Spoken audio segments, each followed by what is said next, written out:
Sorry about that, guys. Anyway, all right, so let me set up the chat so everybody can talk properly. Wow,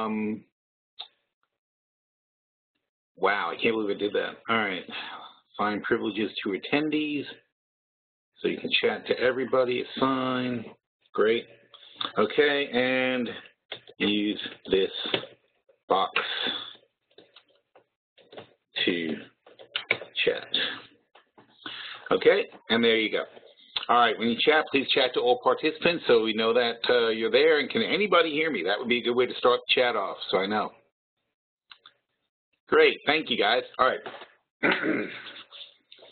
I cannot believe I started late. All right, anyway, moving right along. Access to this webinar is for educational and informational purposes only. Consult a licensed broker or registered investment advisor before placing any trade. All securities and orders discussed to track and monitor virtual trading accounts. Virtual account prices and returns may differ from actual trading results. Commission costs are excluded. Neither philstockworld.com, PSW, nor its affiliates, nor any of their respective officers, personnel, representatives, agents, or independent contractors are in such capacities licensed financial advisors, registered investment advisors, or registered broker-dealers. Nothing in this webinar, website, or promotional material constitutes promotion, recommendation, solicitation, or offer of any particular investment, security, or transaction. Trading options involves risk. Visit the OCC website, www.optionsclearing.com, to read characteristics and risks of standardized options. PSW provides educational and training services that are meant to teach you the risks and potential rewards of trading options, and we are not the service that tells you what to trade. We are not implying or guaranteeing any profit. As always, do not trade with money you can't afford to lose. Past performance does not equal future results, and results discussed in this webinar are not typical and are only valid on a specific or identified date. Your result may vary. By accessing this webinar, you agree to hold the above harmless from any losses you may incur as a result of information discussed in the media identified above. By accessing this webinar, you agree to be placed in our mailing list and receive our newsletter. Rest assured, we take your privacy very seriously, and we will not distribute or sell information to anyone. All right, fantastic. We are rolling along now. I'm going to share my screen. Hopefully everybody will see something. I have no idea what you'll see because I did not set anything up in advance. All right.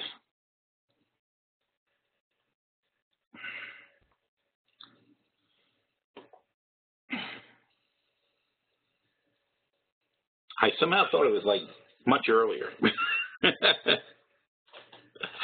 All right. Where are we? That's because we're having such an interesting day in chat with all kinds of things going on. All right, so let's see. Hopefully you guys can see my Thinkorswim screen. I will bring up the chat box.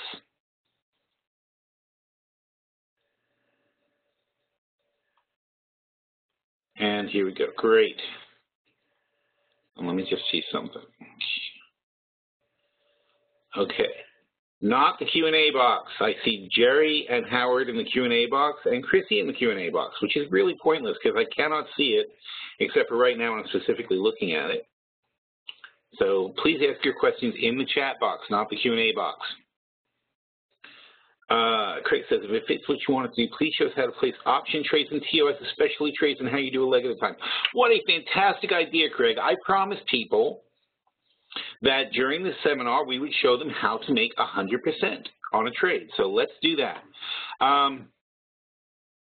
But before we do that, at the moment I was looking to short the indexes. I did short 6 of these guys on the all right, hang on a second.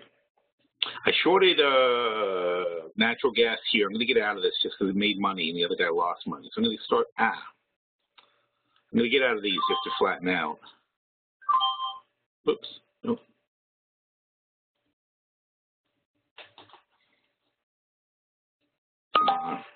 Mean.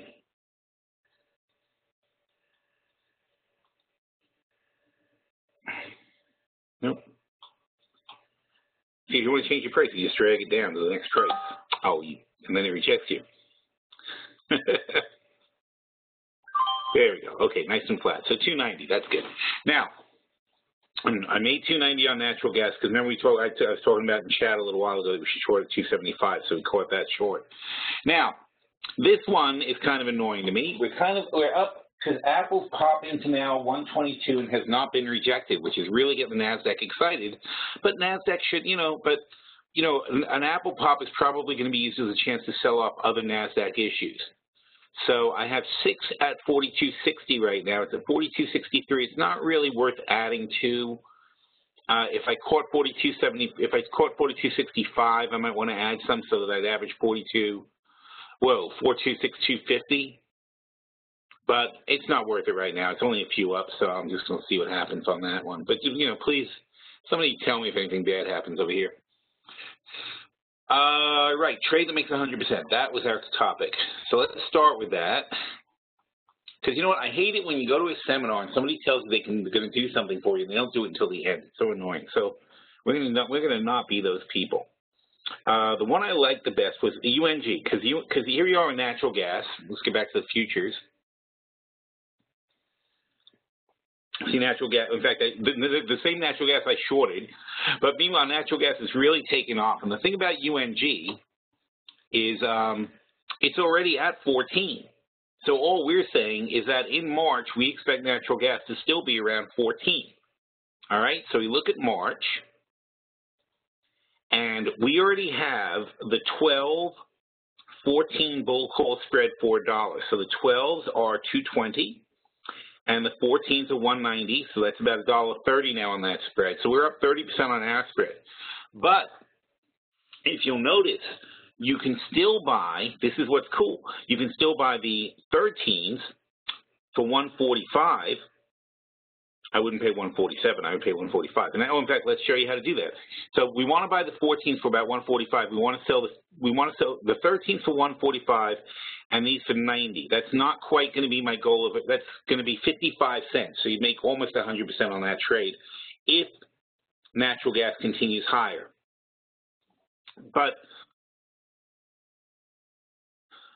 you want to look for the narrowest spread you can find on these things when you're doing it. So we'll take a look at these contracts. So the first contract is going to be, okay, let's start with that. This is important. So you want to know how to place the option trades in Thinkorswim. First of all, let's copy the option trade.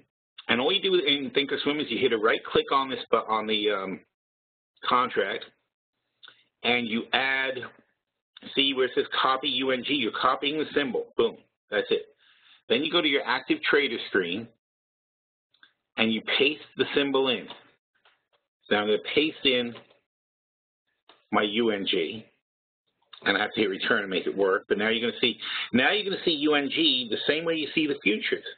Here's UNG trading. Here's people bidding and asking on it. And what we want is we want to sell it.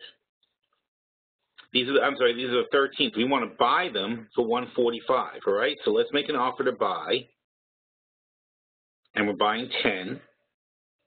So, and see how that filled already? So I just bought them, even though it said $1.49, I just bought them for $1.45. You see how easy that was? Now we move to the 12s. Now, if you understand your symbols, the last part of that symbol is the actual. These are the UNG 2015 March 20th. Calls at the strike of 13. So if I want to change to the strike of 14, I'm sorry, doing the 14s.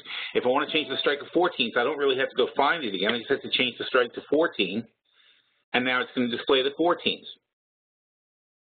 All right, so now if I want to sell for 90, I just put in my offer to sell 10 for 90.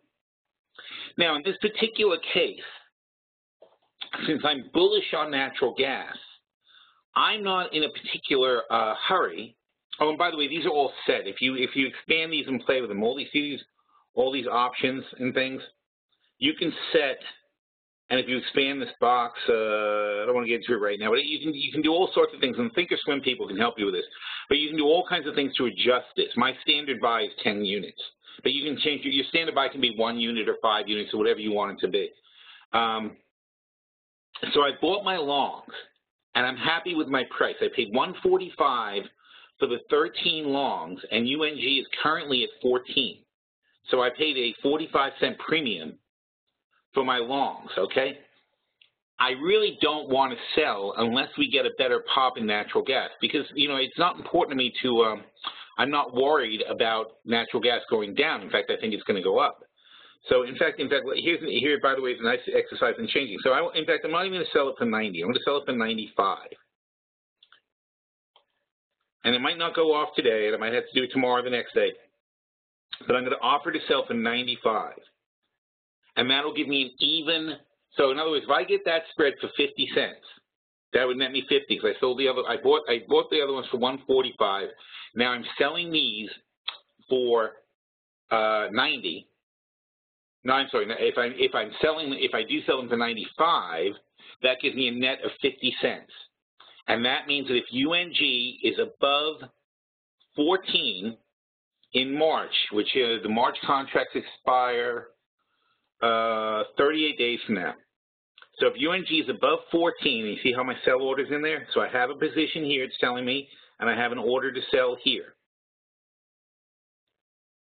So if UNG goes above my strike in March, and hits, if I get the sale and UNG ends up at 14, I'll get $1 back on the spread. And no matter how high it goes, I'll still have $1 because I have $1 advantage to the guy I sold, to my caller. All right, so that's the trade that I set up for now.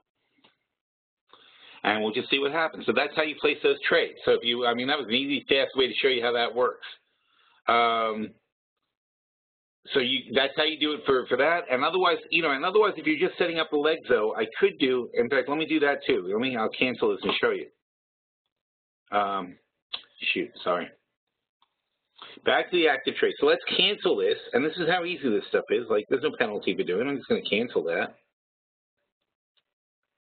All right, and now I'm going to go back to the chart, and instead we're going to do it the other way. Now, the other way to do it is you just go in here, you say sell, and I'm going to sell single, and also my preferences are set for 10. If you ever want to help them think or swim, call them after hours. Call them after California closes. I'm sorry, call them after the East Coast closes. Doesn't matter if California's closed. Call them after the East Coast closes, and they've got tons of time to sit and talk to you, and they can help you with all these things as far as the fine points of it. But basically, I'm saying I'm going to sell 10 of the UNG March 14th strike calls. I'm going to sell them for 95. And I'm going to make that, instead of a day order, it's a limit order. I'm going to make it good until canceled. So it's going to stay open. All right, and all I have to do is confirm that, send the order off, and now it's in there permanently. I don't have to worry about watching it day to day. Now, what am I going to do if natural gas goes down? I have this one position, so what am I going to do if natural gas goes down? If it goes down a lot, I'm going to roll it. Now, see the difference between this strike and this strike is about 50 cents, right?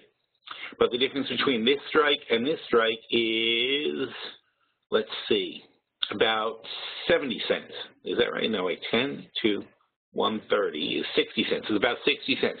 So if I can roll my existing position down for like 45 cents, I would consider that a good deal. So I would widen the spread if I could get 45 cents. So if natural gas takes a big dip on me, what I'm most likely to do is to widen the spread by rolling my position, spending 45 more cents to move to the $12 calls. All right, and then I would wait and see about selling something. But if I spend 45 more cents, I spent 145 to get in, that would put me in the 12s at 190.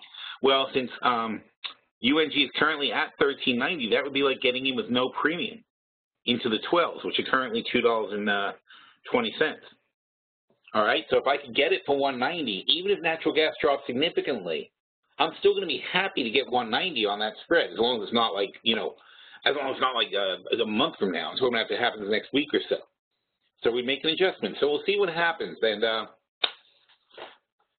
And for those of you, if you guys, for those of you who sign up for the webinars, we'll be able to track this every single week. And otherwise, if not, though, the next free webinar we do will probably be around March. So if you guys are just coming for free to watch these trades, we will follow up on this trade back when we come back in March.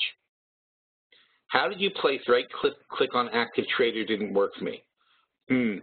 I didn't right-click to paste. I'm sorry. When I went to active trader, when I take this trade, in other words, when I right-click on this trade, it says copy. I can copy my number. I copy the symbol here, right? When I go to active trader and I put the symbol in the box, I'm just hitting Control-V. See, that's all I'm doing. Hitting Control V, and if you don't enter it, it doesn't respond. But then I hit Enter, and there it is on Control V. All right? And now you see, even if I go back to the 14, now, active trader is still showing me my position. I still have it's showing me I still have an order to sell 10 there, so I can always track it. And it's very nice in Thinkorswim. It keeps you from forgetting what you did. Because I can see when I go to look at my UNG, I can see that I've got a position here, I have a position here, and I have a sell order on this one. All right, now, get rid of that. Okay, so I have a question about, let's see, wait, let me make sure I get those questions done. Okay. Would you enter NG at 270, or is this too high in anticipation of the cold snap? I don't think it is, Jal. I think we're going to get a nice run, but I don't want to go crazy betting on it. Plus, you're still going to have a very, very poor inventory on Thursday. So, oh, I know why I didn't see NG. Let's go back to it here. NG. So there's natural gas. So, first of all, I liked it here at 270 because we had the upside momentum. Coming back down at 270, we don't have the upside momentum, and I think it's a bit high, and I also worry about the inventory coming up. So, oh, thanks. NQ is a profit. Oh, now, here's discipline, by the way. Thank you so much, Declan. I appreciate that. All right. So we sold 6. I didn't want to have 6, but what I did is because it spiked up on me, I wanted to bring my average lower, so I did that. So what I want to do now is immediately, and you see how fast it changes, I want to get back down to 2, which was my original intention. So I'm going to sell 4.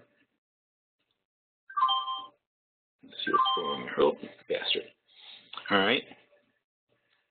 So I'm going to sell 4.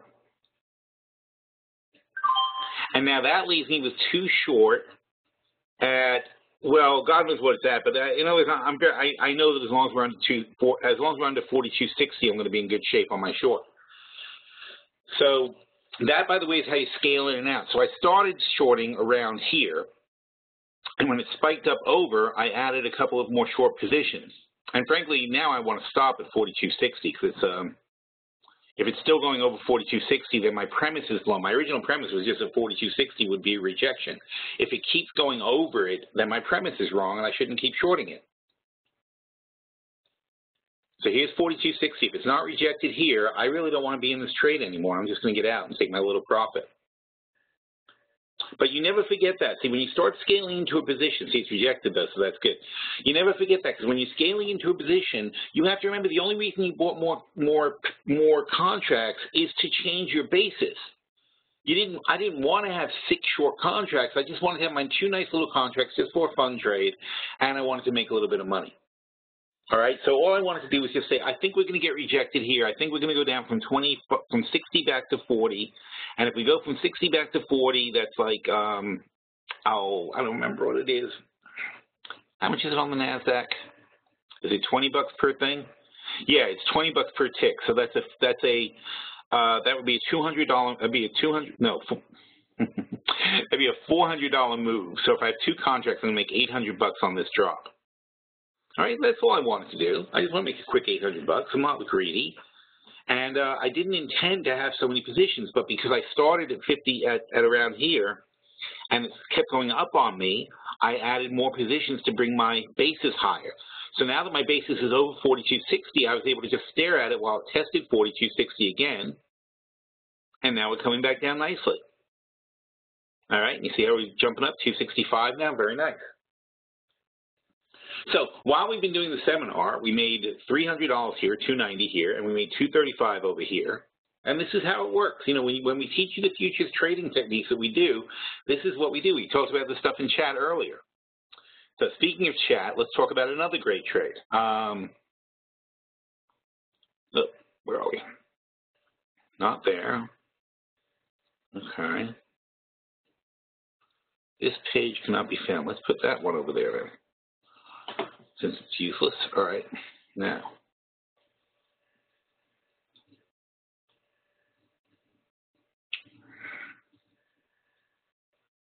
China stimulus saves us again. Isn't that funny? It's like it's every Tuesday they do this. Oh, that's why, because we were talking about that today. This is an old article. This is from 121. China stimulus saves us again. This is what basically happens every Tuesday. It's insane. I was already noticing a pattern in back in January 21st. Now it's February 10th, and they're doing it still today.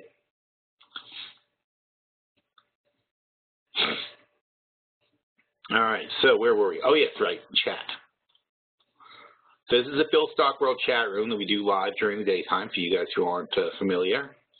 And this is Blue Boxes and me talking to the members, and we answer questions, and we go over stuff, and we post up videos of important things like John Oliver. Here's me saying, holy crap, I forgot the webinar.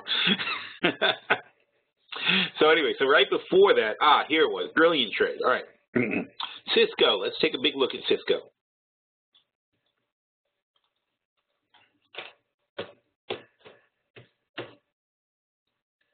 Okay, so Cisco has been kind of flat for a while. In fact, if we go back, they had a nice gain. They went from 22 to 27, which is $5, which is, you know, call it 20% for the year. And the year before, they went from 16 to 22, which is about 20% there too. They gain 20% a year because they're a great growing company. They're really a fantastic company. They go up and down in that channel. They're not ideally low in the channel, but after this last drop here, at the beginning of the month, I lost faith that I'm ever going to see 25 again. I was really hoping to get 25 and make a new entry. It just isn't happening. So officially today in chat, we've given up. But here's my logic. Since I'm happy to buy them at 25,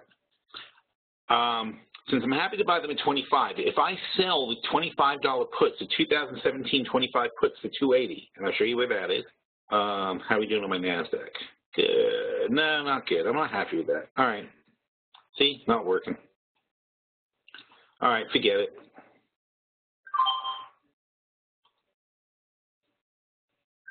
All right, they're flat. All right. So now I don't have to worry about it. Oh, look at oil. If oil sells that line, that's going to be ugly. I wouldn't go long here either. As I keep saying, there's such a huge overhang of contracts. But one topic at a time. Cisco, right. I got so many things on my mind, it's hard to stay on topic. Let's see. All right, so Cisco. So since I'm very happy to buy them now, I'm happy to buy them in 6 months, in a year, in 18 months, or in 2 years. I'm always going to be happy to buy them at 25. So to me, collecting, well, it was 280, went down now, but collecting 280 by selling these $25 puts, okay, in fact, all right, first of all, let me point this out. So those of you who aren't used to this stuff, see, oh, it is 280, it's still 280 here. If I send this, watch what happens. Look at my margin. They're going to hand me $2,800 for selling 10 contracts. That's my default, by the way. You don't have to sell 10. You can sell 1. So they're going to hand me $2,800 for promising to buy 1,000 shares of Cisco for $25. I'm thrilled to buy $25,000 worth of Cisco. That's not even an issue with me. Now, how does it affect my life? Well, meanwhile, it's only costing me $1,400 in margin. So that buying power effect, $1,400 bucks. All right, so that's all I'm using my margin to buy it. Now, if I spend the cash, I'm then going to have less cash, and that'll use some margin too. But I'm just being handed $2,800 bucks, and I'm using $1,400 of my current margin. That's a non-issue. It's not even something I want to think about. It's in other words, for the cost of $1,400 of my margin, I now have an option on Cisco that if it goes below 25, they'll tap me on the shoulder and say, hey, remember you promised to buy it for 25? And I'll say, oh yeah, I do. It's like, so good, sell it to me, let's have it. And of course, you don't necessarily get it assigned to you right that minute, but if it goes below 25 and stays below 25 or goes severely below 25, then maybe I'll get it assigned to 25. Then I'll worry about what I want to do with it. But right now, that's not an issue. I'm just collecting the money. So for promising to buy it at 25 and getting paid $280, which is more than 10% of the 25 for doing nothing, and it's 200% of the margin. Keep that in mind. That margin is $1,400 bucks. It's 200% of the margin I'm getting paid up front. There's no better deal in the market than selling options. And those of you who are new to this stuff and don't sell options, it's just crazy not to do it. Why would you ever pay retail prices for a stock when you can do this? And all it is, a very simple thing. All I do is I click on this option, I go like that, I say I want to sell it, I sell it, and my obligation, as you see here, my obligation is the most I can lose is $22,470 because I'm collecting. Oh, they changed the price. Well, I'm collecting. I would have collected $2,800. My maximum loss would have been $22,000. All right, and so see, it's all changed now because the price dropped a bit. But boy, you got to get these things while they're hot, right? Let's go back to 280 so I can show you. Wow, look how. And this is why you don't pay what they tell you. You got to put in your own prices. So $2,800, my maximum loss is $22,200. It's $2,000 in buying power. Sorry, and you get over 100% return on your investment if you just leave it alone at that. So instead of buying Cisco now for $27.50, I promise to buy it for $25. And you say, well, that's easy to do. I'm going to promise to buy a stock for 10% off. It's like, yeah, not only am I promising to buy it for 10% off, but they're going to pay me 10% of the stock's price to promise. That's a 20% spread on the price of the stock right now. All right, and we have a video on that. It's called "How to Buy a Stock for a 10 to 20% discount." I think it's one of our video educational things that we have. It's so easy. So now I've got this $2,800 in my pocket. What do we do with it? What we do with it is we buy these $23 calls because I'm bullish on Cisco. I don't believe it's going to go lower. I'm really playing philosophically that it's going to go much higher. So 2 more years of 20% gains is 40%. 40% of Cisco's current price would take me from 27. Well, obviously that would take me really high. So 27.5 times 1.2 for 1 year is 33. Times 1.2 for another year would be 40. But I'm not even going to bet that. I'm only going to bet $25 calls, which means I'm going to buy it for $25, and it's going to cost me $420. That's the last sale on this price. And $420 is kind of high in the range, but I'd pay $420. So you buy these for $420, and then you sell the 32s for, I wouldn't do 130, I'd do 140. All right, and if you do 140, that's going to cost you a net of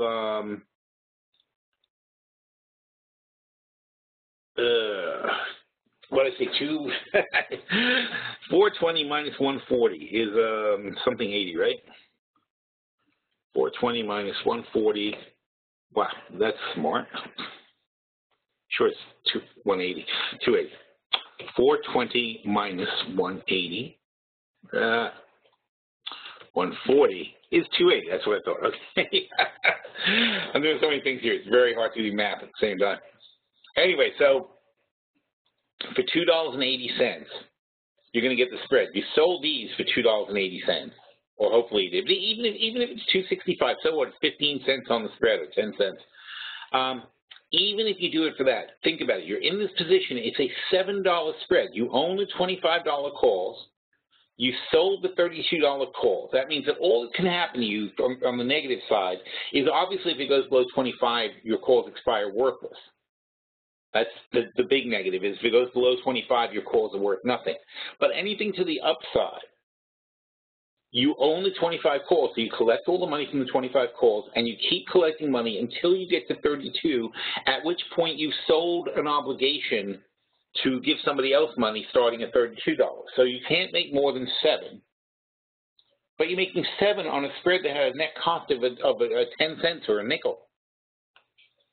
That's a big upside. That's like 7,000% upside on that spread. Okay, and you're starting out at $27.50. You're starting out $2.50 in the money when you only put a dime into it as cash. You got your margin. Remember, we still have the margin. That you're not getting away from that. But you still, your efficiency of that trade is that all you did is put aside a couple of $1,000s in margin. You put a couple of thousand of cash into this spread, and you've got a zero cost basis of Cisco at 25. So every penny that Cisco is over 25 is profit for you. It's not complicated.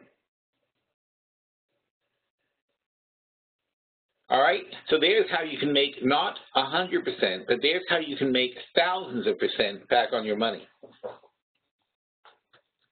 All right, and Jao says natural gas is dropping, so let's take a quick look at that. And great. Well, sorry, I didn't stick my. Sorry, it's too bad I didn't stick my puts, but that's life. It seems a little bouncy off 270, so you have to keep an eye on it. We'll see what happens. But ooh, and I'm so glad I got out of those. Right? Look at that.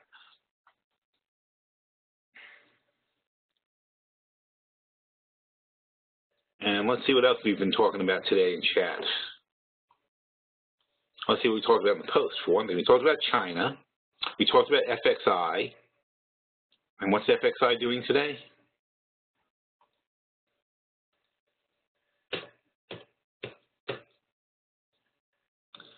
FXI is up a little bit because of the China stimulus. But you know what? 19 cents is all they can get out of stimulus. That's not very good. And if we look at FXI on a long-term chart, let's see, futures trader, one of these charts is going to give me.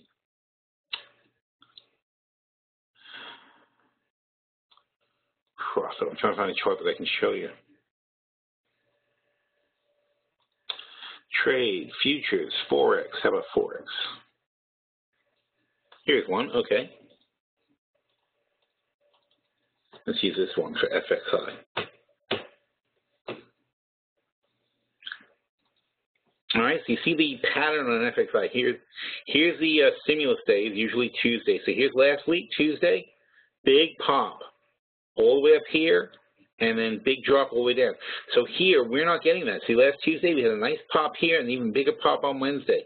Now, the same stimulus as last week is not having the same effect. Here's the week before on Tuesday. This was what? This was 127. Well, we were into, they were dropping for another reason. I figured why, but there's something bad that week. Here's the other Tuesday. See this big pop, another Tuesday with stimulus, big pop, and it all fades out a week later. So now we're into the point where we have no pop on stimulus. So if we now have a fade and this starts breaking down, we could have a nice drop all the way back to 40, and we'll make some really, really nice money on that. Oh, so there's another way you can make 100%. Look how many ways I give you guys to make 100%. So FXI, we're giving it until March. No, we moved to April, didn't we? We went to April. And hang on, let me double check my portfolio and see where we're at. What happened? Oh, I didn't want to start a new tab. All right. Here they are.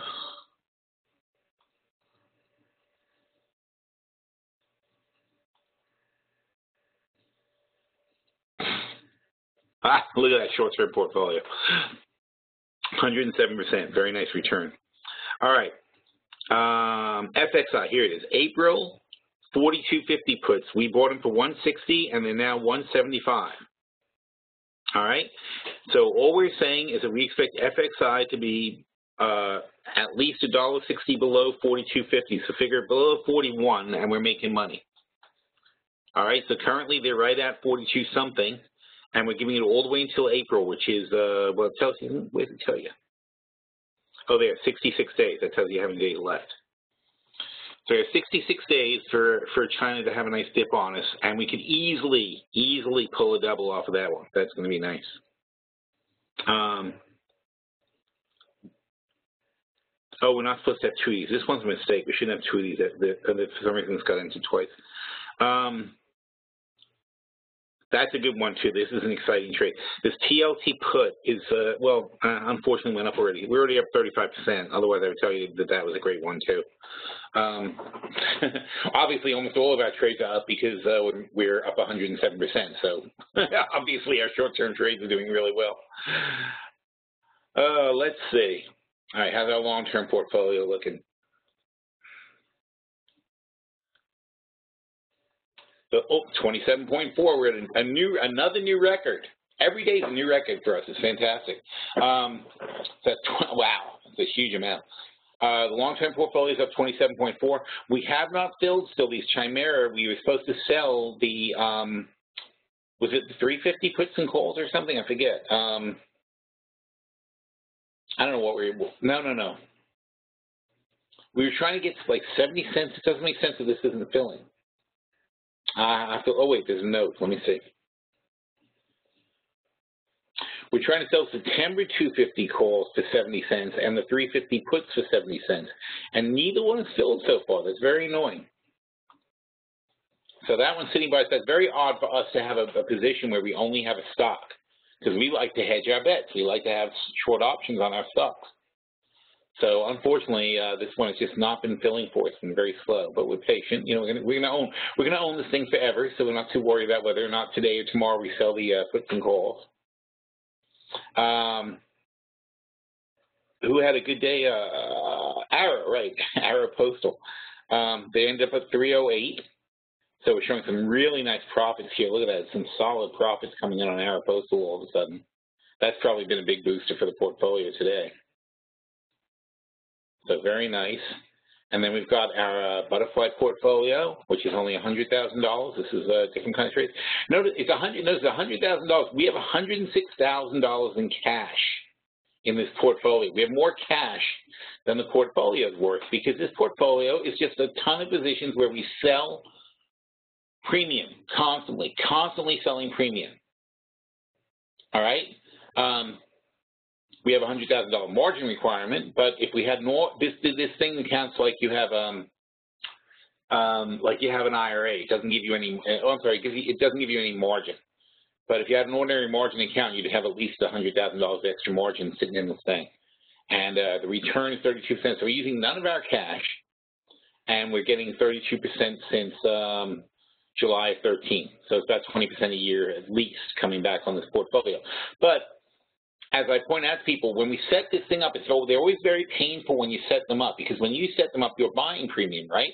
Like when you take a new position, who's a new trade here? Gosh, I don't know who's the newest trade. Walmart, Valero. I think Valero might be the newest trade. But anyway, so when you first take a position, you're paying premium for your long puts and calls that are covering the positions. All right, so you're the sucker paying premium at first.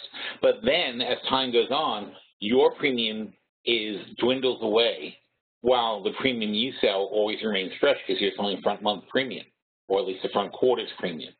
And it's a fantastic system. I mean, of all the ways we trade, this is the most reliable way to just make a steady amount of money on a regular basis.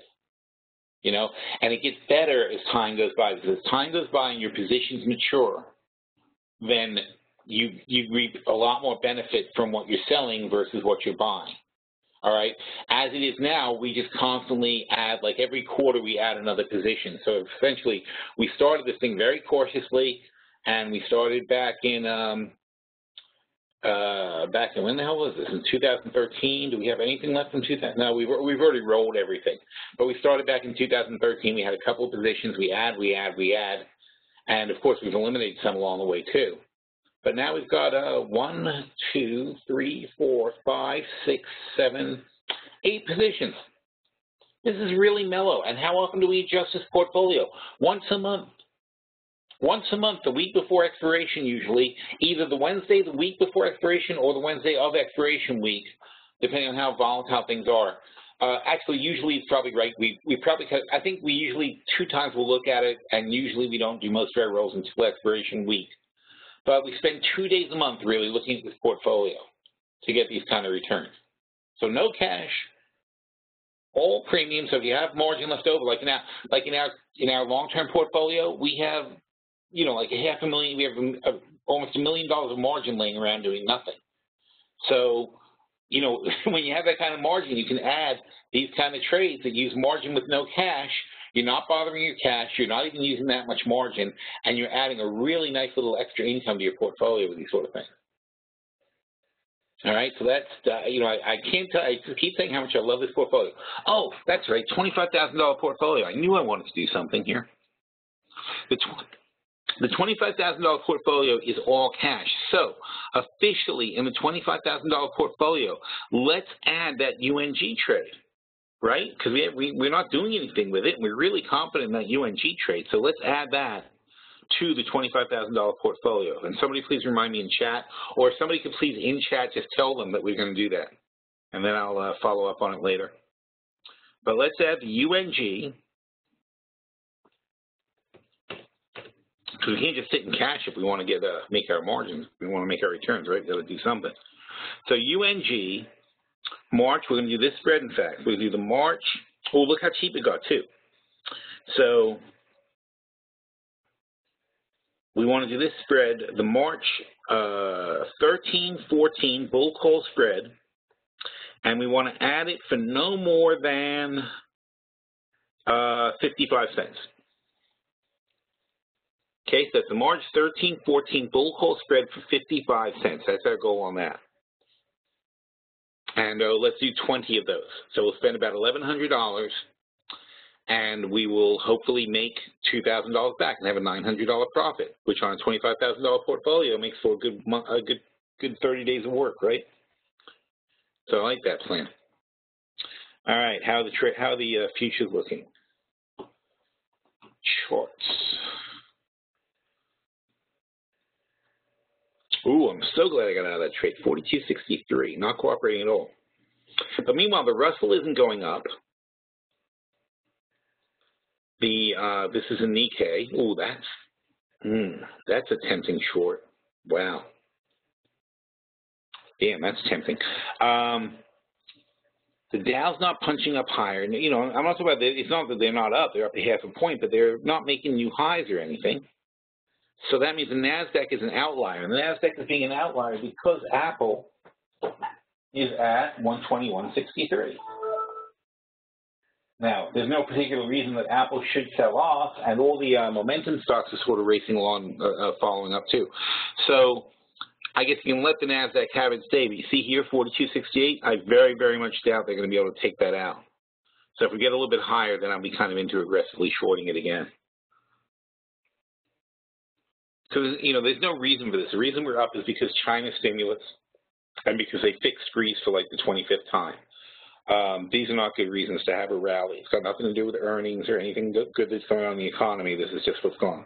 Oh, look at oil. Nice, 5%. All right, so oil's testing 50. That's the 5% rule, and that's one we can go long on. So why don't we do that? Let's see what happens. Let me show you how to do a trade here. Active trader. All right. So for oil, now this is I missed the actual entry at 50, which is a shame. No, I just missed the extra entry at 50.15, so I refuse to do that now. But for those of you paying attention, that was a great line. All right, because not only is it 50, which you expect to be a bouncy line, but it also was a 5% drop, and then the 5% rule kicks in. And the 5% rule says when you have a 5% drop, you expect a 20% of the drop bounce. So 20% of 264 is right about 50 cents. So we expect to bounce to 50.50. All right. So it's not worth me getting in now because we're halfway there already, but I expect to bounce to 50.50. If that fails, that's a sign that 50 isn't going to hold up. All right. But if it doesn't get through 50.50, then the next goal you're going to have is 51, and that would be what you call a strong bounce. Then if the strong bounce holds, you may be in recovery. But if the strong bounce fails, then you have to see what happens into the close. If the strong bounce fails, if the weak bounce holds, then you really can't say which way it's going to go. But if the strong bounce fails and then the weak bounce fails, that's a very bearish sign. But basically, as soon as the strong bounce fails at 51, it would be interesting to short it again. Or if we get back to 50 here, I would still play it for a bit of a bounce. But so far, this is a very pathetic bounce. You know, there's nothing impressive about 25-cent bounce after it drops 5%. All right, so we're going to watch this and keep an eye on it. I would like to pick it up below 10 and start a scale. So let's see what happens. Give it a few minutes. All right, what are my questions? All right, on Cisco, do you realize that earnings at 211? I don't care. I did not know earnings were 211, frankly, but I don't care because I'm not worried about whether Cisco did well or not this quarter. If they did badly, then we're going to buy more. So I'm not too concerned about that. So I'm very, very confident in them long term. The initial conversation we're having in chat was that Cisco is part of the Internet of Things. In other words, more and more things are getting connected, and all these devices get connected. But if they get connected, you know, rather than bet on which device maker is going to be dominant in this thing, or which semiconductor makers are going to sell the most bits and pieces to this, you know, Cisco glues it all together in communications networks. That's like a big thing. And the more you have these connected devices, the more you need routers, and you need high-speed communications, and all the service, all the communications providers, all the network providers, they need to have Cisco equipment and routers. Not just Cisco, of course, but Cisco's a leader. They make good stuff. So they're actually a more conservative way to play to take advantage of a trend, and the mega trend you've got here is twice as many things are going to be connected. There's going to be twice as many IP addresses with twice as many things talking to each other. And if that's the case, then Cisco. Oh, here we go. All right, so we're going to watch it. Any bounce now, I'm going to want to play. All right, oops. Now I might have missed it, so I'm going to do that. So I made two offers. I made an offer at 10 and 11. Oh, I filled 10, so I'm going to withdraw my offer on 11 because I got the one I wanted. All right. No sense in paying 11 when I already paid 10. Now, I'd like to be in at about 50.5, so I'm not really enticed to buy any more unless it's below 50.5.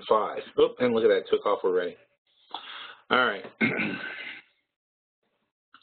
Yeah, and that's how you make 50 bucks in 5 seconds. See how that works?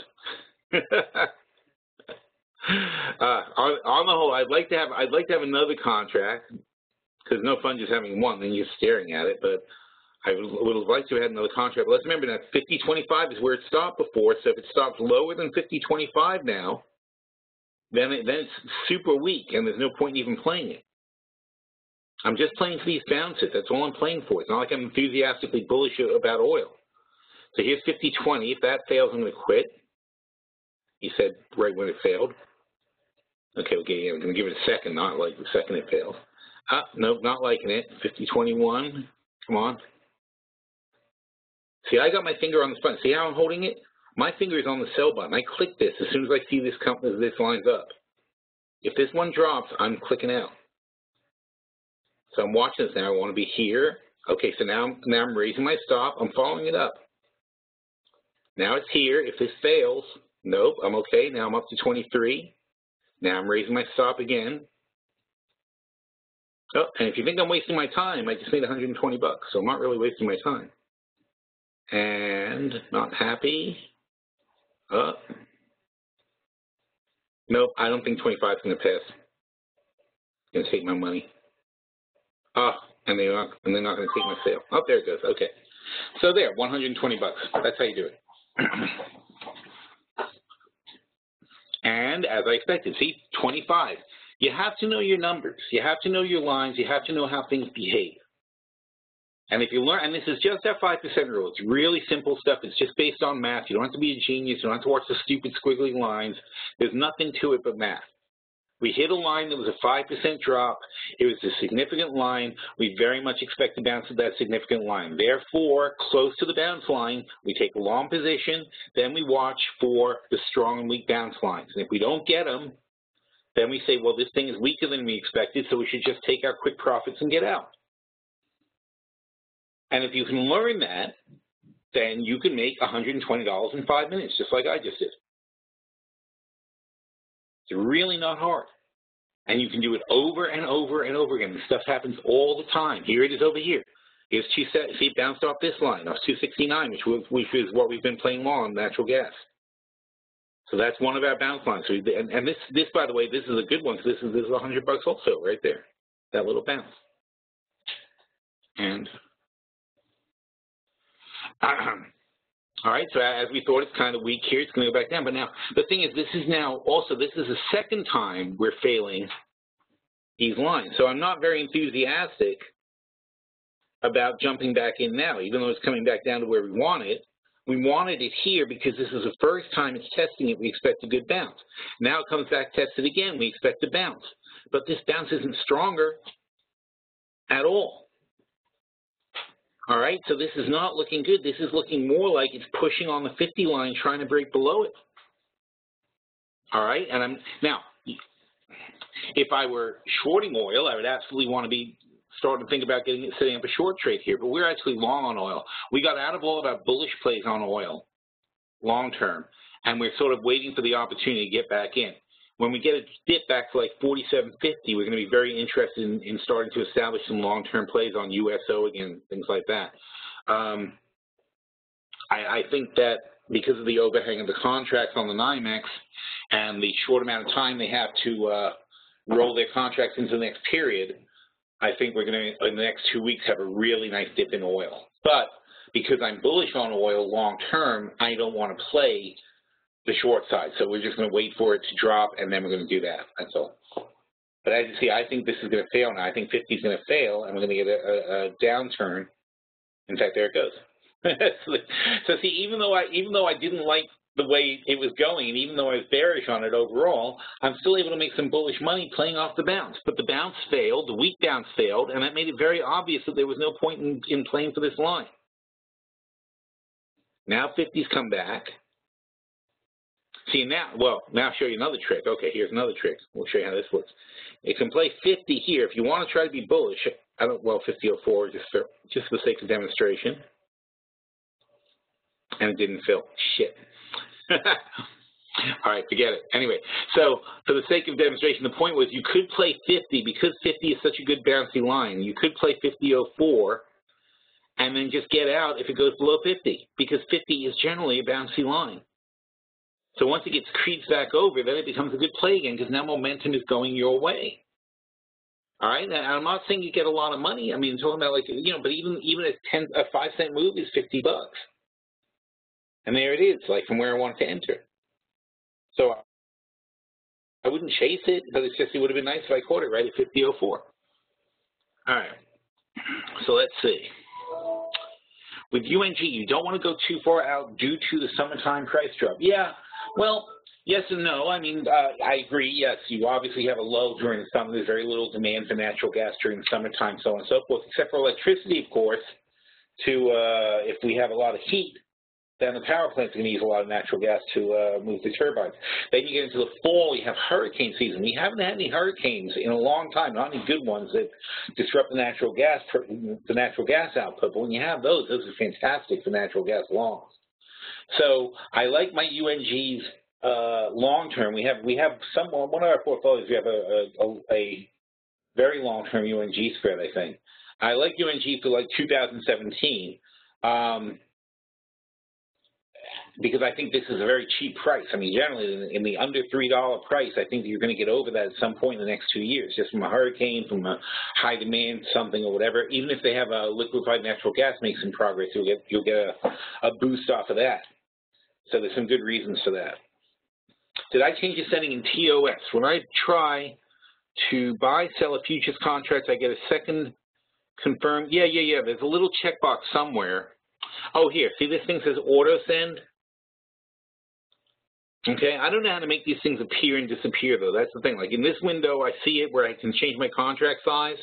You can change it to any quantity you want. You know, see that? And that'll be your default quantity. And then you can tell it to do an auto send. I don't know how to make this box pop up, though. That's what I can't help you with.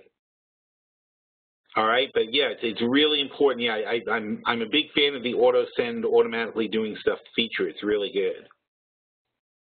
Okay, so yeah, and again, realistically, now these things jump around a lot, but realistically, you can assume you're going to be able to fill if you catch this little spot right here. You have to be opposite the actual price where people are buying and selling. So opposite on the point of contention on it. That'd be over here or over here. That's when you can expect to sell with the auto send. And you know, if you're selling one contract and there's 10 contracts open, there's no reason you shouldn't be able to sell. All right, so that you should take your orders. But you see how jumpy it is. By the way, that's an example of how fake these contract orders are, because if they were real, they wouldn't fill it that way, because if you try to fill it, if you click on it, it takes you like 3 or 4 seconds to fill, right? But then they jump past it and gap all the way up and all the way back down. That means these orders are fake. These are just trade robots trying to move the price up and down. What they're trying to do is they're trying to reel in people. They're trying to reel in retail people who come in long, come in short, and then they burn them one way or the other. They're programmed to do that. That's what they do. They fish for people. So they put in a bunch of fake orders on either side of the box that makes you think there's some active trading going on. But what's really happening is as soon as these orders go, see that? You see that jump? It went from 21 to 27. But then it's going to go back down. Probably. Unless something changed and it's going up. Now, no, actually, now things are going up. So, but it went from 21 to 27 like in a flash. But if you were actually trying to sell something, it wouldn't work. Because your order's real. These orders are not real. They're just put in there by bots that are trying to create the impression that there's a lot of trading going on. All right, so yeah, I don't think Christy's talking about flatten though. I don't like that. I don't like that flatten. Here's flatten over here. I don't like that. Flatten kills your trades, but it kills your trades at the market value, and you can get really burned like for a few cents one way or another. And a few cents is $50 per contract. So I'm not a big fan of flatten. I prefer to do these things myself and get in and out of positions myself without being burned. So you could, now, I'm not bearish. Keep that in mind. That's the problem with the thing. You could use this green line and say, well, probably we're going to get rejected here, like 50.35. We're going to get rejected and retest the low. But since natural gas is popping up and oil is popping up, I'm not inclined to bet against them because I haven't read the news and I don't know why this is happening. So I don't know what's going on that's moving it at the moment. All right, so there's one disadvantage when I'm doing a webinar is I'm not paying attention to the news at the same time.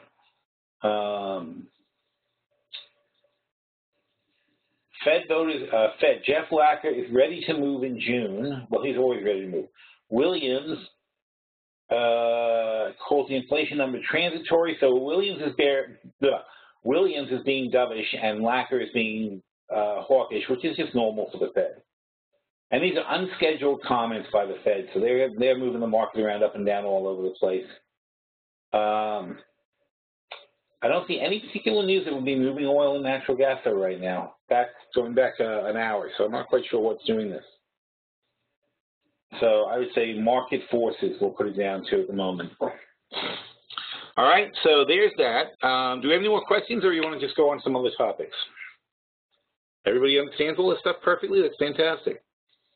All right, great. So back to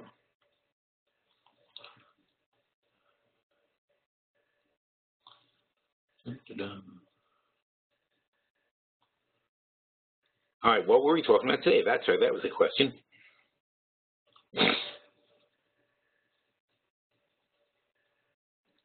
I forgot I did that. So I don't know why I did it. I got to stop doing this because I tell people this stuff for free. I don't know why I do it.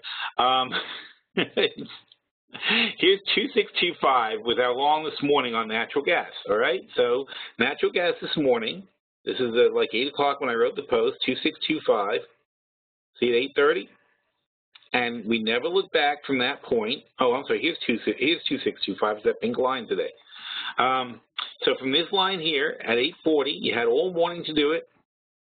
Go long at 2, and by the way, we've been hitting this line has been our long line for 2 weeks now. We've been using this line. So 2.625, the profit from 2.625 to 2.7 whatever, that's a $1,000 move from this morning's trade. All right, this is not complicated stuff, guys. Anybody who has fear of the futures, you really shouldn't have fear of the futures. If you play a stock or you play an option, it's the same thing. You're going to watch the behavior of something, you're going to pay attention to the news, and you're going to make a trade. And when you make a trade on the futures contract, here, you buy one contract, you get paid, well, that's per penny. It's $100 per penny, plus or minus, you're going to get on the contract. Your margin requirement is $4,200 per contract. So you have a $4,200 contract. That's what it costs you. But this particular time, in one day, Your $4,200 makes you $1,000. That's 25% return on your money in one day. Now, it doesn't happen all the time, but we've been playing this line for weeks. It's not, there's no mystery to this thing. If you read back our last month of posts, you will see how we've been playing natural gas day in and day out. We've been calling this thing like perfectly almost every single day, and it's making a fortune. You make there's no better way to make money. If you have $4,200 that you can play with, there's really no better way to make money than doing stuff like this. You can make 100 here and 100 there and 200 here and 500 here like that, and before you know it, you doubled your money. Why mess around with a stock all year long when you can do this right? When you can do this, and I don't think it's the only thing you should do, but I think it's a thing you should do. And the other great thing about natural gas, though, is because at 8:30 we liked the news, and the news led us to make a decision that we wanted to be long on natural gas. And what was the news? The Wall Street Journal was pushing oil. That was the news today. I'm pretty sure it's in my morning post. Oh, no, it wasn't. I did it yesterday. I did it for my members. Hang on a second.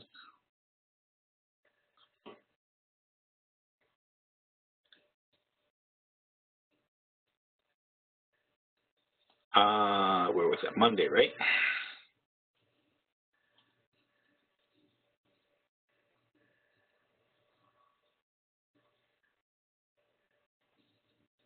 So in our chat at the end of Monday's post, which is early this morning, at 4:30 a.m., this is what we were talking about.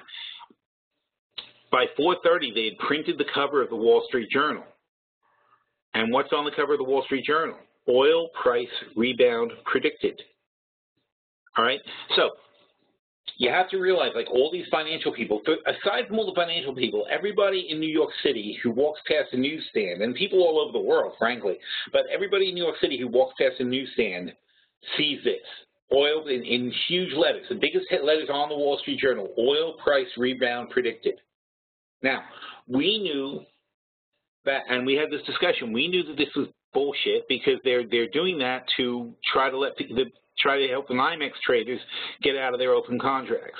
So we know that this is a placed article that is being done as a favor to hedge fund guys who are stuck in their long oil trades. But that doesn't matter. That doesn't stop it from working. We just know why it works, which is why we shorted it when it happened.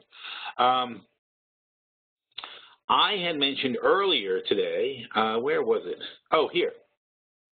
So at 1:30 in the morning, I was reading the online Wall Street Journal, and I said, I'm willing to go bullish off this line. So we were at 52 at the time, and I said, I'm willing to go bullish off this line with tight stop on this front page of the journal because we assumed that because it was in the front page of the digital journal, and so we assumed that later it would hit the front page of the real journal, and that's exactly what happened. And then how do we play it? So starting at 1:30, and we look at oil. Okay, so here we are at 1 o'clock in the morning. Here's 1:30, and we're right on the 52 line, right about here at 1:30. And we went long with tight stops. So here you go, 52.35. Then we get back to 52. Then we get back to 52.50, or whatever it was. Very slow. 52.50. Then we went back to 52, and we went long again, 52.50. And, oh, by the way, this is funny because, oh, no, not here. It's in today's chat. I just want you guys to understand how this works. Where's, I'll show you. Control F wave. I remember saying it. No. Maybe I said it Monday.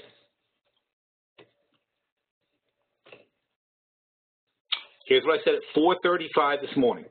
As people wake up, there may be waves of awareness of the article and then a discussion of the article, so we can keep playing along off 52 on the CL line unless it breaks, but I'd be quick to take profits if you hit any upside resistance because I'm pretty sure this is just a way to boost the market so the NYMEX traders can dump out to retailers.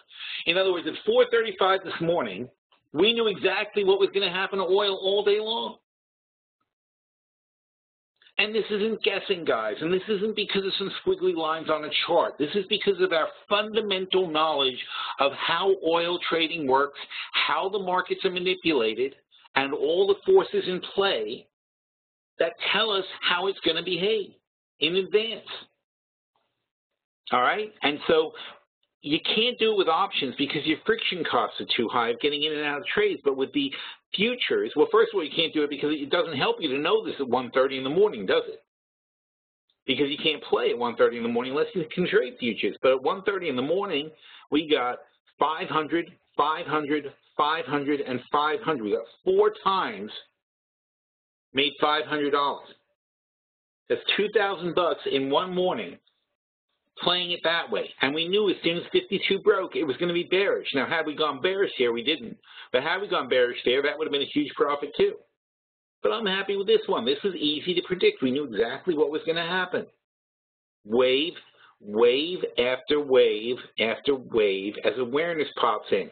But we knew the goal was to fool the retail investors into buying oil. And then the big boys, then the funds would begin selling into all the idiot buyers who believe the Wall Street Journal.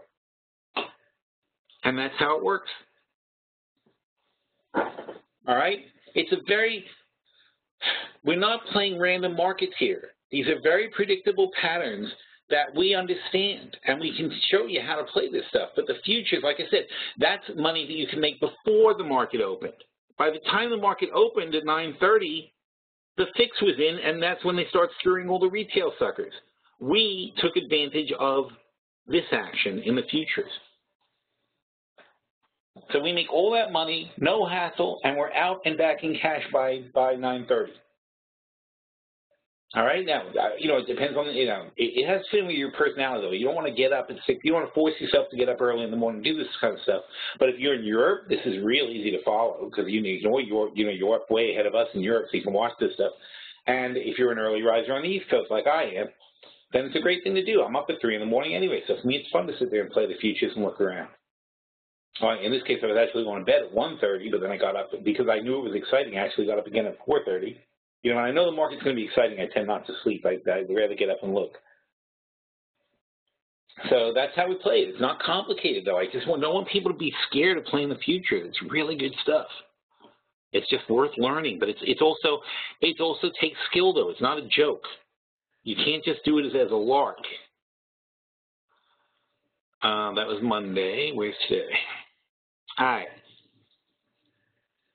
So there's that. Arrow we knew was going to have a nice day, and it's already having a nice day. We're not worried about that.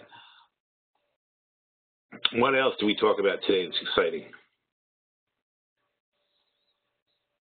These are news items in chat.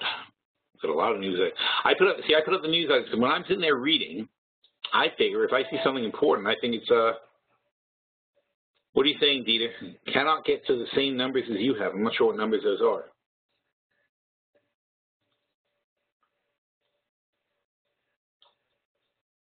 I'd like to copy your lines on CL. All right, well, I'm sorry, I missed that comment. I like to copy your lines on CL. Please give details on how you set them up.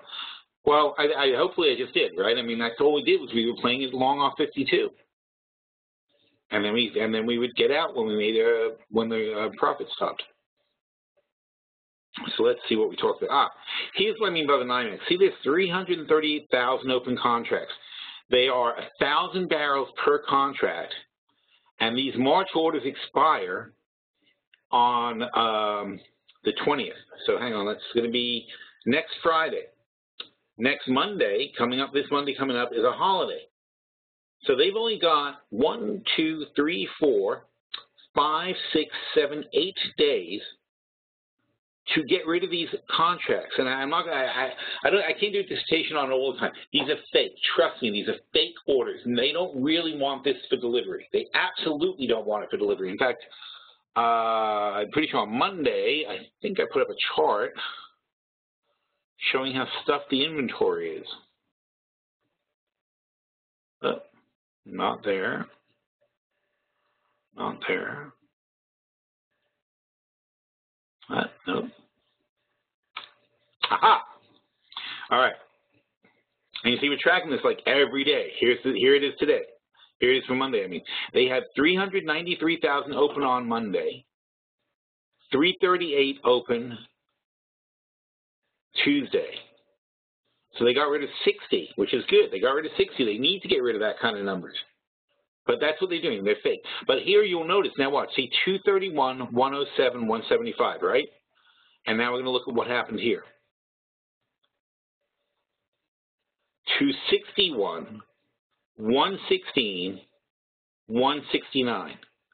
So 30,000 here, 10,000 here. So 40,000 of the 60,000 barrels they got rid of here. They moved 40,000 into these 2 months.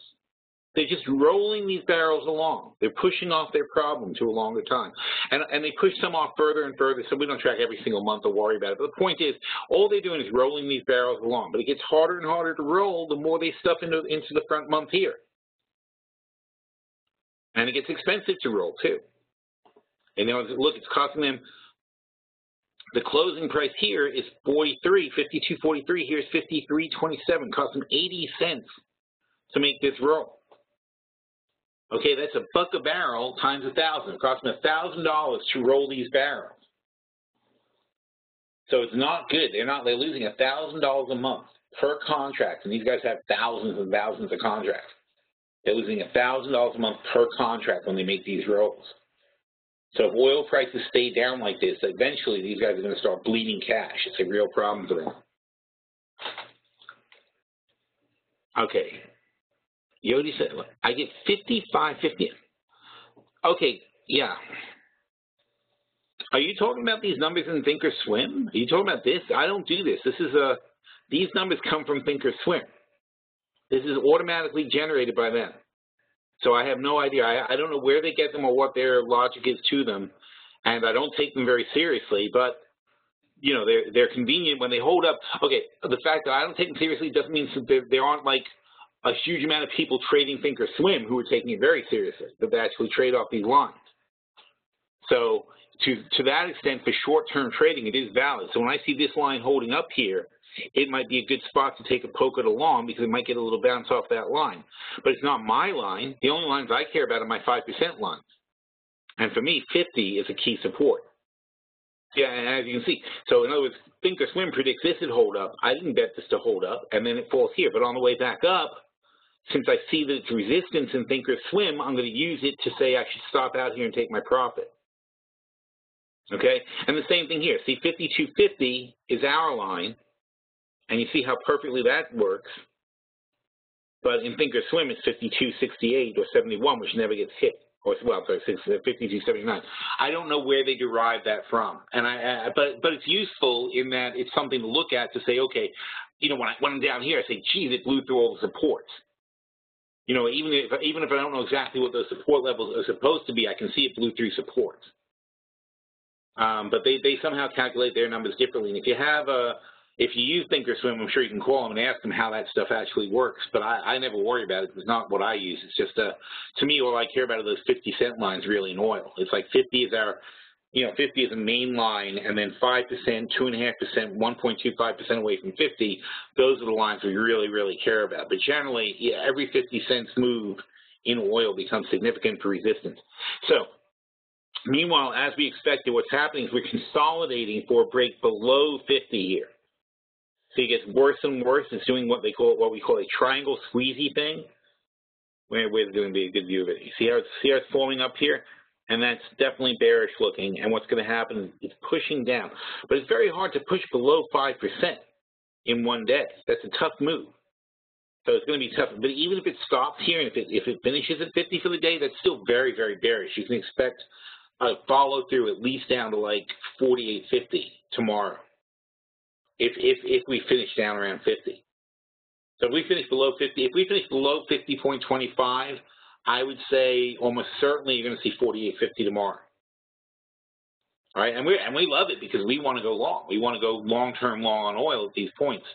But yeah, again, it goes back to, and by the way, we'd only go very lightly long because we expect to go even further down because they got to get rid of all those contracts that we were just showing you. They have to.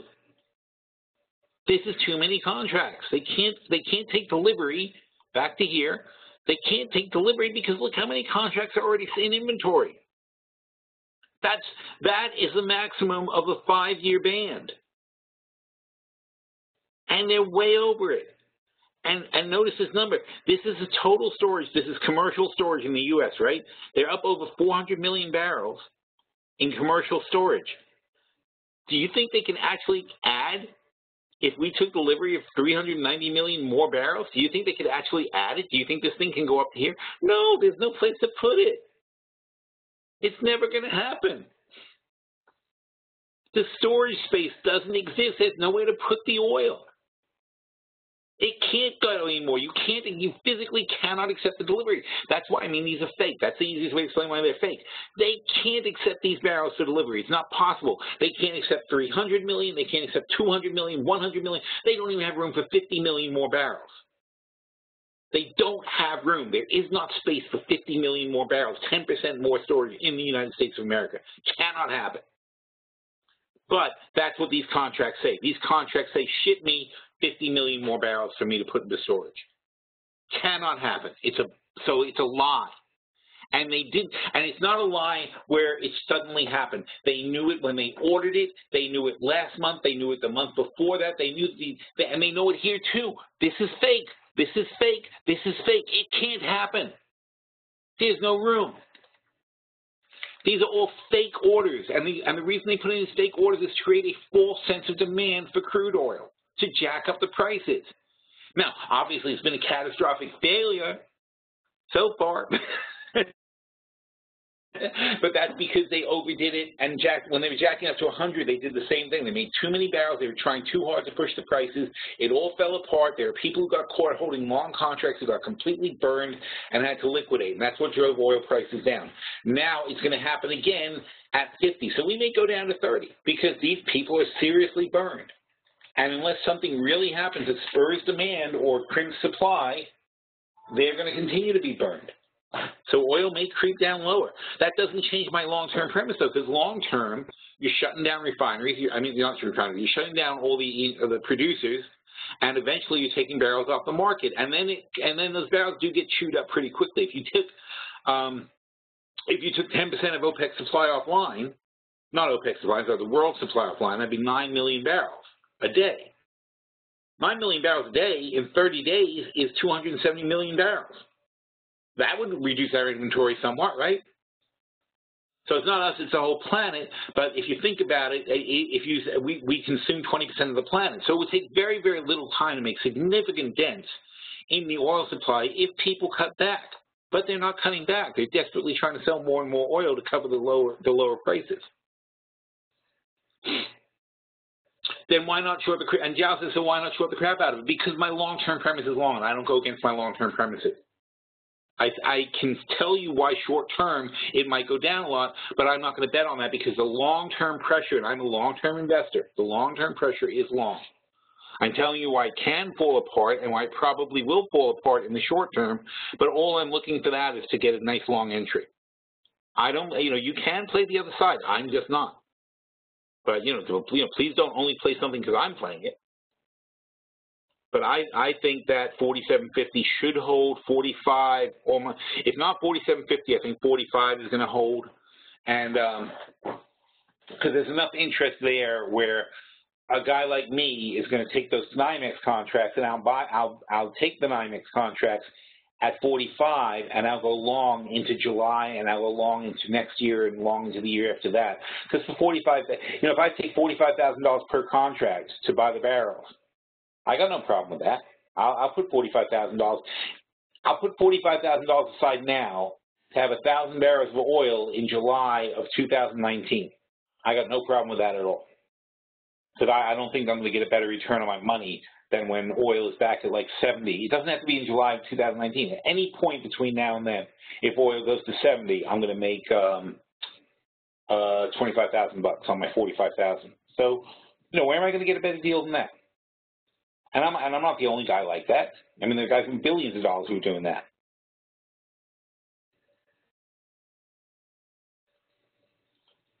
So Sean says to hell with that, and he sells anyway. But yeah, I think right now I would say that's a good play. I think shorting oil here is a good play into tomorrow. But don't forget, Sean, we have an inventory tonight. You have the American Petroleum inventory tonight. It's almost certainly not going to show any kind of surprising drawdown, but you could get burned off that. And you could, on a normal options trade, you can buy these futures contracts. You can buy contracts all the way out to 2050 oil. You can buy at least 20 years worth of contracts on the NYMEX. So you can open up an account with the New York Mercantile Exchange, and you can then buy whatever you want. You can pick any year and any price that you want. Here you go. See, now we're coming below. Where was I? $50 oil trade. Right. Oh, Jow. Okay. So the simple trade, which we're not doing yet, Jow, because you're not patient, because I'm saying that I'm not ready to go long on oil yet. We took all our longs on oil out of the portfolios last week when oil was 54, and we said that was plenty because it was too much. And obviously we're right because it's 50 now. But with USO, it's at 18. All right, so we know oil is going to be at 60. All right, which is up 20% from 50. So we say 18.7 times 1.2. So our target for oil is 22 bucks. All right, so there we say 22 bucks. So we want to sell the $22 calls, which are here. So let's say 280. And then we want to buy, let's say, the $16 calls. And those are like 545, so say 540, we can get those for. I think so. Let's say, all right, so let's say 540. So for 540 minus 280 is 260. All right, so that's for the 1622. So it's 260 for a $6 spread. But most importantly, you're at 1876. You're buying the $16 calls for $260 effectively. Okay, you have a cap on your upside, but in other words, what you're saying is I'm calling a floor here at $50 oil, and if oil's above here, there's a little bit of decay to the USO contracts, but you're basically paying $2.60. You're paying $18.60 for oil for USO. You're buying oil at 50 bucks. That's how you do it. If you want to do it in the options instead of the futures. That's real simple, right? Now, if oil does hit 22, if oil hits 60 and you end up at $22 on USO, you're going to get $6 off that spread, which is over 100% gain. That's it. There's no margin there. You don't have, we're not talking about doing anything fancy. You're not doing margin. You could take a stronger stand and sell these guys for $3 or sell these guys for $2.30, and then you'd have a 30-cent spread. You sell the $16 puts. That's like $40 oil. So you could sell the $16 puts for $2.30 for here for $2.35, right? And so you subtract $2.35 from this, and now you're obligated to buy USO at 16. But now for 25 cents, you have a $6 spread for 25 cents in cash. All right. In fact, I would say if that spread on cash, if that spread isn't up 100% by July, I would be shocked.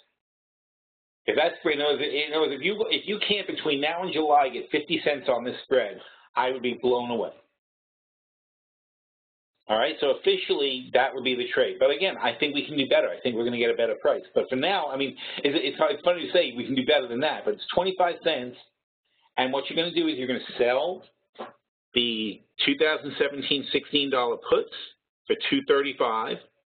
You're going to buy the $16 calls for $5.45 or $5.40. Sorry, $5.40, and you're going to sell the $22 calls for $2.80. All right, and that's how it works out. So that becomes then the 16/22 bull call spread, right? And then with short, with short, what was I going to say? $16 puts 2017 oh man, really? USO. That's why I don't do this when I'm doing it. All right, anyway.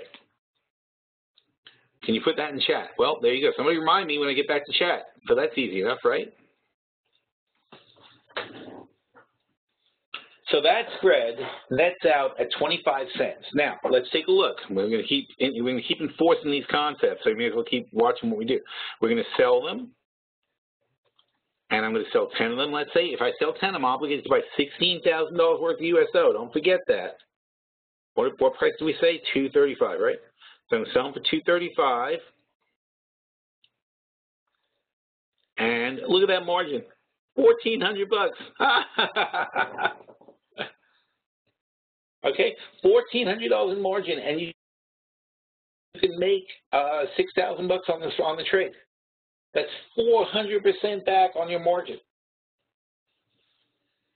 These are good trades, people. But I'm telling you that you will make. I would be really shocked if you don't make $500 by July on that spread.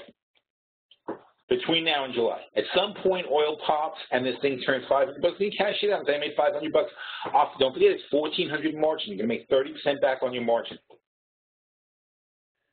That's how these things work. All right? Now, again, that's nice. But don't forget that while you're doing that, we will make $1,000 a week trading the futures. In and out, in and out, in and out. So if it takes you until March to make your $500, we could make $25,000 doing the same thing by using $4,000 of margin on the contracts, just going in and out of one contract over and over again. All right, so that's why we like the futures trading. That's why it's worthwhile to learn. Also, another huge thing about the futures, I want you to consider this.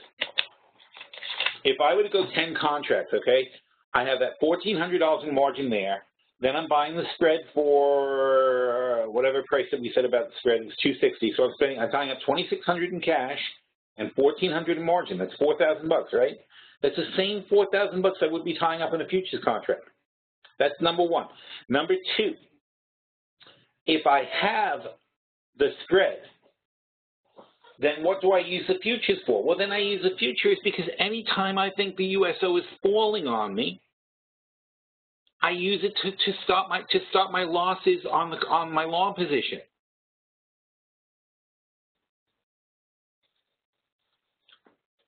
And Zhao is saying, let's see, I have 5 contracts of 2017 calls. The $17 calls, and I wouldn't change that, for $335, and you sold the puts at 15 for $237. Well, that's fine. What's the difference? I don't understand why that's a problem. I mean, for one thing, you're up a mile. Look at you. I mean, you can buy these back for $230, and you can sell these for $5 already. We cashed out those. See, we cashed out our loans because we were waiting. We sold. I forget which ones they were, but we sold these calls like $1 ago. I mean, wait, no, I'm sorry. When oil was $4, well, I'm not sure what USO was, but anyway, so last week we sold our long USOs. And how to improve? We can't really. I mean. Improve is a weird thing to say. It's like you have a good position. There's nothing wrong with it. What you could do is the same thing, though. You can sell these 22s for $280, and then you put the money back in your pocket. Then you're not changing your position. All you're doing is capping your remaining gain at $5, but you're taking $280 off the table, and you didn't spend any money. You bought these for $335, so you spent $1 on the spread. And now you're going to cash $280. So you're going to take a $1.80 profit, put it in your pocket, and then you've got $5 more coming to you if USO goes up. That's all. So is that an improvement? I don't know. To me, it's an improvement because you put money. You're putting money in your pocket, and if oil does go down, then you can start rolling and changing your position. But for now, you're fine. But on the other hand, though, as I said about the USO longs when they were here, we had the 2017 USO longs and they were naked in the long-term portfolio. We hardly ever have a naked long. And I said at the time when it was 50, somebody asked me a question and said, well, what are we doing? And I said, nothing. I'm not doing anything. I'm sure it's going to go higher than this. But then it went to 55. When oil hit 54 something last week, I said, now I got to take it off the table because it happened too fast. I have no doubt that we're going to be at 60 in July. But just I think it's going to be at 60 in July when it says 55 in February. I'm not going to wait. Okay, so I think we took it off the table. Now it's back to 50. I'm dying to get back in so we could do it again. The IEA report came out. No, it didn't. The IEA report comes out on, we're talking about the weekly petroleum status report. It comes out every Wednesday at 10:30. And later today, there's going to be the American Petroleum Institute's going to put out an inventory report also. I wouldn't run it. Well, you intend to run it until 2017. I sure as hell won't. So that's up to you. I don't think oil really is going to go that much higher unless something happens and changes. But I think that the 55 to 70 is probably going to be the normal trading range for oil for the next couple of years. So if we get a big spike up and it goes to 60, 65, I'd be getting the hell out and taking the money. But that's just me. All right, guys, time to get back to work. And hopefully we've covered all the basics here. I'm not sure what else we could say about it. We'll take a quick look at where the market is at the moment on the charts, see if anything exciting. Oh, everybody's popping. Look at that. Oh, am I so glad. Look at how glad I am I got out of those calls. See, as soon as something's not behaving right, get out, because this is what can happen if you don't. That would have killed me. I would have been really mad about that. And here's the Russell, which is where we talked about going long on the Russell if the other guys started popping. So, of course, that's working out now. I wouldn't bet this either way, though. I don't know why we're popping. I'm sure somebody said something on the Fed or whatever. It's basically a load of nonsense. But enjoy the nonsense. I mean, that's what I was talking about this morning. It's like, we're enjoying, so what? It's all stupid, but we're happy to trade it. It's fun. Here's oil popping nicely off the 50 line. That's not good for people who are shorting it, though. And here's natural gas laying around there. So these are all no plays at the moment. You know, you just got to gather more data and figure out what's going on. I mean, we had our fun. Everything did what we thought it would do, and now we're not sure. So, like, give it a day. Let's see. And notice how, and look where oil is right now, right at that 5% right there, 5021. That's the 5% line. Resting on the 5% line is not good for oil. So watch that really closely. We could have a nice shorting opportunity there later. All right? So thank you all for coming. And we will do it again next week.